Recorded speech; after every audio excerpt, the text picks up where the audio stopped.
ভাই বাবলু ভাইয়ের ভয় নয়, রাজপথ ছাড়ি নাই রাজপথ ছাড়ি নয়, বাবলু ভাইয়ের ভয় নাই action action, direct action Bablu ভাইয়ের অ্যাকশন, ডাইরেক্ট অ্যাকশন চাঁদাবাজের বিরুদ্ধে ডাইরেক্ট অ্যাকশন আজকের অনুভূতিটা একটু যদি ব্যক্ত করেন। আমরা বিজয় র্যালিতে জানেন বিরুদ্ধে হাজার হাজার ছাত্র জনতা এবং বিএনপির নেতা কর্মীদের রাজপথ ছাড়ি নয়, বাবলু ভাইয়ের ভয় নাই আপনারা জানেন যে হাজার হাজার নেতা কর্মীদের রক্তের বিনিময়ে এবং ছাত্র জনতার রক্তের বিনিময়ে আমরা স্বৈরাচার ফ্যাসিস্ট মাফিয়া শেখ হাসিনাকে পতন করতে পেরেছি। তো এই বিজয়টা আমাকে ধরে রাখতে হবে এবং আগামী দিনে আমাদের দল আল্লাহর রহমতে এবং জনগণ যদি ম্যান্ডেট নিয়ে ক্ষমতা আসতে পারে, ইনশাল্লাহ আমরা এমন একটা বাংলাদেশ গড়ে তুলব যেখানে কোনো স্বৈরাচার ফ্যাসিস্ট নতুন করে উদ্ভব না ঘটে।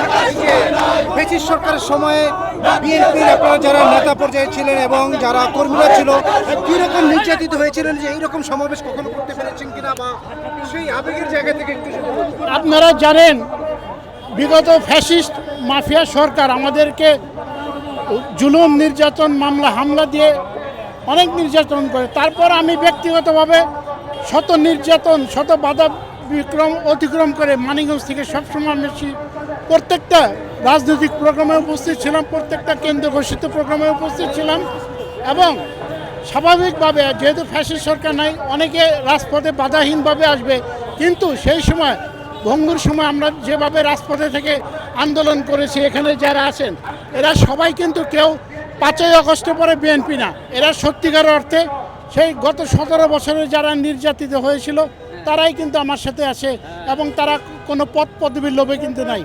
তারা আমার মরহুম পিতা খন্দকার দেলোয়ারের সঙ্গে ভালোবাসতেন, বিএনপিকে ভালোবাসেন, শহীদ রাষ্ট্রপতি জিয়া রহমানকে ভালোবেসে এখানে এসেছে। সামনে নির্বাচন আসতেছে, নির্বাচনে কেমন উপস্থিতি কেমন আশা করছেন?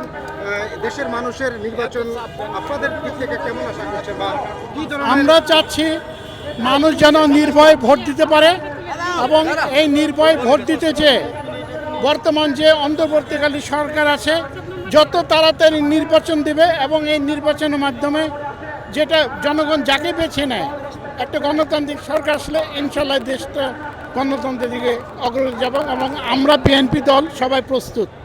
দেশবাসীর উদ্দেশ্যে কি বার্তা দেওয়ার আছে বিএনপি কর্মী যারা আছে এবং দেশবাসীর উদ্দেশ্যে একটা বার্তাই, আপনারা সমস্ত পতিত সরকার পতিত হলেও সমস্ত ষড়যন্ত্র এখনও ষড়যন্ত্র দেশি বিদেশি ষড়যন্ত্র থেমে নেই, আপনারা সজাগ থাকবেন এবং সমস্ত সজাগ মোকাবেলা করে আগামী দিন আপনারা নির্ভয়ে ভোট দেবেন এবং অবশ্যই বিএনপিকে ভোট দিলে আমরা তারেক রহমান ঘোষিত 31 দফা পালন করব।